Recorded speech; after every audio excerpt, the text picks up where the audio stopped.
Polis telah memulakan usaha mengesan kes kehilangan bekas pembaca berita TV3 Zalina Azman. Sejak November tahun lepas, mendapat perhatian sebab polis meminta orang ramai memberi maklumat kehilangannya.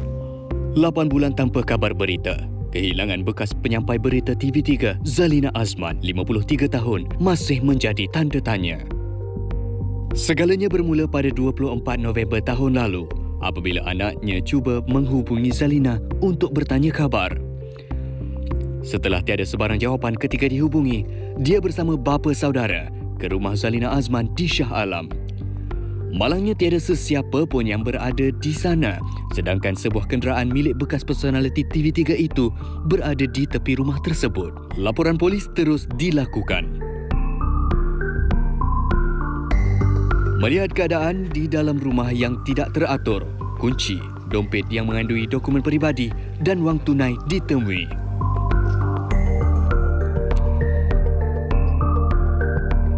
Baik, sekarang ini saya berada di perkarangan rumah Zalina Azman di Seksyen 3 Shah Alam yang dikatakan hilang sejak November 2021. Difahamkan rumah ini baru saja beliau diami sejak tahun lalu dan masih lagi dalam fasa pembinaan. Dan kalau dapat saya saksikan dari luar kediaman ini, di dalam rumah ini, struktur perabot masih lagi dalam keadaan tidak teratur. Yalah, kita faham dalam fasa pembinaan dan juga tembok di luar sana masih lagi dalam keadaan yang separa siap. Diharapkan kepada orang ramai agar tidak memasuki ke perkarangan rumah ini tanpa izin pihak berkuasa kerana ini akan mengundang risiko dalam misi pencarian Zalina Azman. Selepas 8 bulan, hebahan kehilangan Zalina baru dikeluarkan. Kenapa mengambil masa yang begitu lama?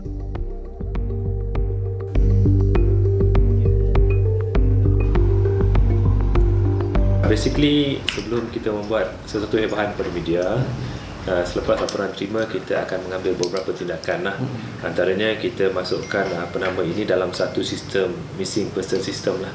Di mana dalam sistem itu ada senarai-senarai orang yang kita listkan hilang ataupun tak ditemui. Namun selepas kita listkan, kita pun ada ambil beberapa tindakan yang perlu untuk membuat semakan beberapa agensi. Dan benda-benda macam ni memakan proses, mengambil masa untuk agensi-agensi yang berkenaan untuk reply pada kami.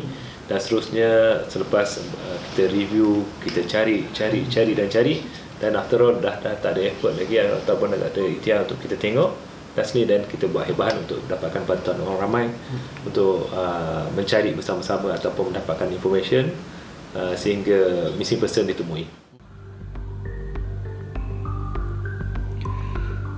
Senator Datuk Ras Adiba, antara sahabat karib yang turut sama mengharumkan industri penyiaran tanah air. Kehilangan Zalina membawa kabar duka. Tidak mengeluh sedikit pun, beliau tabah menjalankan misi pencarian rakannya hampir setiap hari selepas hebahan tersebut dibuat. Sebagai rakan baik, beliau mengharapkan keajaiban dan dapat ditemui dengan segera.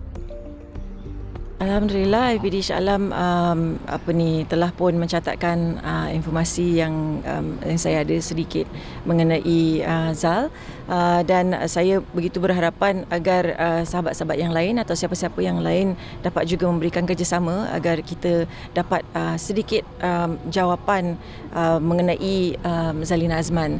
Jadi ramai yang juga mengatakan sudah terlalu lama, tetapi itulah, sekiranya ada orang yang hilang memang bukannya mudah untuk kita nak dapat jawapannya secepat mungkin, tetapi insya-Allah dengan sokongan semua, insya-Allah dapatlah kita sedikit penjelasan mengenai di mana Zalina berada atau keadaan beliau, insya-Allah. Sehingga tarikh 26 Julai 2022, misi pencarian masih giat digerakkan. Berdasarkan penyelidikan yang dilakukan oleh Polis Diraja Malaysia, Zalina dipercayai masih berada di dalam negara. Penemuan demi penemuan, seakan penantian selama 8 bulan akan bertemu noktahnya.